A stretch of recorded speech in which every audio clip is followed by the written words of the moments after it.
Hello students, so here we are in our British literature or world literature Imperialism Project module. You will notice that it has the dates of 5-1 through 5-5, and that is during testing. And so this is a project that is going to be done primarily on your own. So, having said that, I am going to provide for you all the resources you need to get this project done and to make a fantastic grade on it. So let's go ahead and get started with what to look for, what to click on, and how to complete this project. So first you want to find the Imperialism Project, and you want to scroll down and take a look at the Imperialism unit, which is here from April 24th through May 5th. And you'll see the Imperialism Project comes after the Imperialism Unit Review. So you click on that module and it pulls up this. You'll have just a little kind of graphic here, Imperialism Project, and here you'll have the links that you'll be using to primarily finish this project. So let's go through each of these links and what you should expect and then what you turn in on May 5th. So let's get started here with the Imperialism Project Guidelines and Rubric. So you'll see this and you want to click on it. Now you'll see a version that pops up in your window that you can just read over. If you want to see it in the actual Word format, you want to click here or click here where it says download. And once it downloads, you can click it in Microsoft Word and it'll pop up. So let's actually take a look at it and what it looks like in Microsoft Word. Alright, so I'm going to change the view so you can see it a little more clearly. So here's the Imperialism Project in a nutshell. What you are doing is individual work only, so this is not done with anyone else. You are doing this on your own. And here are the standards that we are covering with this project.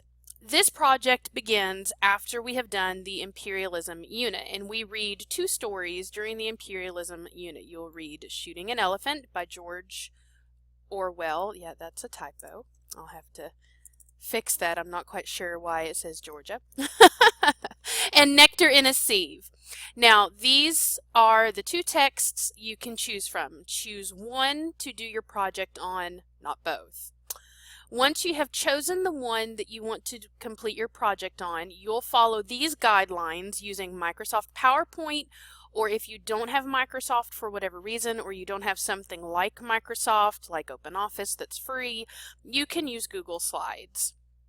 All of them really do the same thing. We're going to have a presentation that includes an introduction, background information, details about the work, 5 key vocabulary terms, an analysis of the literary implications of the work in a well-supported paragraph. And I've given you some guidelines here on what I'm looking for is why do we study this? What makes it important? Why was it significant to the time period in which it was published, which would have been the Imperialism time period? And then, of course, you must have at least one slide that includes the work cited, and that's for all information from outside sources and your graphics. And since pictures are required, you need to include a caption or a works cited entry on the slide for works cited. So we're going to take a look now at the template that I'm providing for you. I'm going to exit out of this and I'm going to come back to the online high school. Let's go back to the Imperialism Project. Click here. My computer takes just a second. All right, as you can see, I've given you two ways to get that template. The first is with just a PowerPoint, so you can see it here. Or, let's go back one more time. If you do not happen to have Microsoft PowerPoint or anything that will open a PowerPoint, Google Slides works just fine. So using Google Slides, just because that may be the simpler of the two for now, you'll see the PowerPoint template you can use. Of course, if you're really familiar with PowerPoint, you can jazz this up quite a bit with, you know, the picture, which as you can see, this is where you would change it and update it in your Google Drive that you're using, all of the information can simply be filled in. When I say filled in, I mean I am giving you the skeleton kind of outline here, and you must fill in this information as you go. So as you can see, there's a slide for each of the requirements that I've asked for in the guidelines. And as you go, we get to the very last one, which is the works cited, which should be in MLA format, include a list of all of your outside information and graphics. That includes the pictures. Where did you get them from?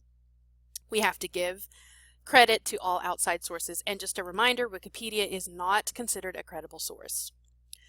So you can use either of the formats for the template. You can look at the template and create your own from scratch. Whatever you choose to do, be creative. If you want to include video, if you want to include audio, all of that is acceptable, but make sure you start with the guidelines and knowing what to present. So now let's take a look at our rubric. Now the rubric's also included on the project guidelines, and you can look at it there, or you can simply look at it here. And when it says a total of 20, that's actually, it's 100 points, but we use this to kind of calculate where your points are coming from. I'm going to go back.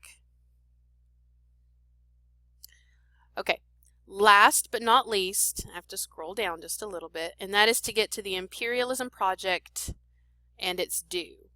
All right, so you'll see something similar to this. This is the drop box for the Imperialism Project.